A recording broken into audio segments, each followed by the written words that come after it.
Back with our world lead, Israeli Prime Minister Benjamin Netanyahu taking a victory lap just before a new early U.S. intelligence assessment revealed the U.S. strikes over the weekend did not fully destroy Iran's nuclear sites and likely only set the program back by months.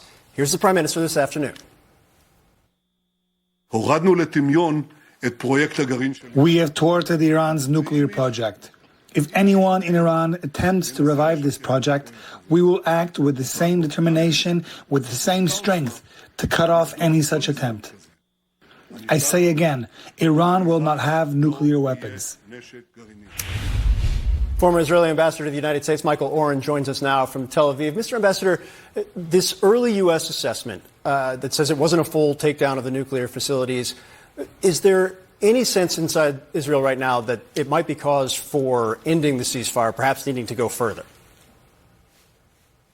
It's interesting. Good to be with you, Phil. I don't think the U.S. assessment, the way it's being reported in the United States, is all that different than Israeli intelligence assessment, that Iran still has capabilities. It still has military capabilities. It may have 1,000 ballistic missiles. But beyond that, there's the question of the almost 650 kilogram of highly enriched uranium, which can be enriched to fissile weapons grade very quickly, put on the top of one of these missiles in a warhead, and then Iran can become a nuclear power, a crude nuclear power perhaps, but a nuclear power nevertheless. So there's that assessment in Israel. I think it's an understanding that Iran remains a very competent and dangerous military foe.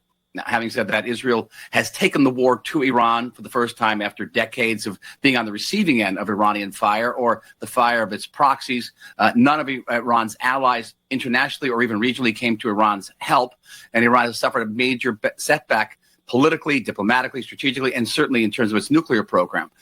The big question, I think, for Israel is, in the future, will Israel be able to detect if Iran makes a move to nuclearize? And if so, will the United States allow Israel once again to intervene militarily with the ceasefire? That is the big, big question. What do you think the answer to that is? Well, I think we have to make a very compelling case. As you saw what happened today when earlier yesterday now, when the city of Beersheba was hit by ballistic missiles well into the ceasefire. 5 people were killed, including a young soldier and his mother and his girlfriend and a Holocaust survivor. Israel was unable to respond in kind. The president made very, very clear that Israeli planes had to turn back.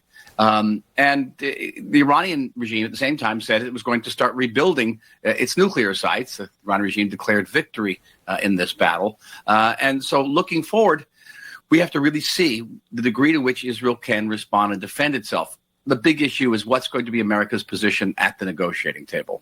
This war was always going to end sort of the way it started, at a negotiating table. And will the United States at that negotiating table demand not just the end of Iran's ability and so-called right to enrich? It will dismantle those facilities that have already been largely dismantled. But beyond that, will Iran cease to be the major source of terror in the world, major source of instability and violence in the Middle East? And can Israel and the United States together bring about a new era of peace in the Middle East? We're talking about peace between Israel and Syria, peace between Israel and Lebanon, and I think most importantly for us, a resolution of the terrible Gaza morass, and the release of our hostages.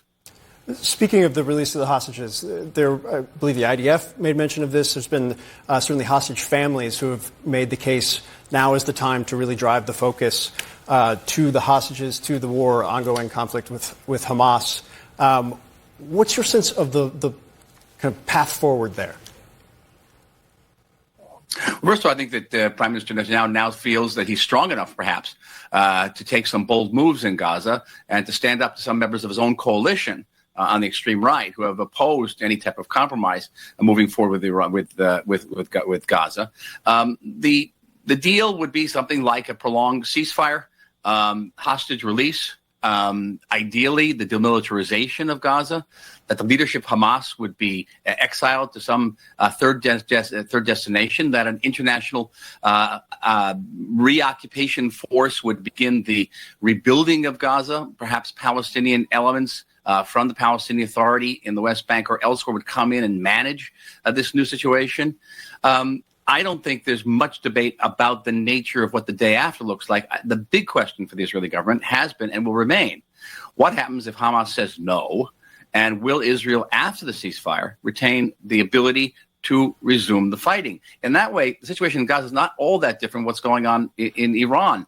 Phil, if there's a ceasefire in Iran and Iran violates a ceasefire, if Iran tries to rebuild its nuclear program, will Israel have the ability then to act?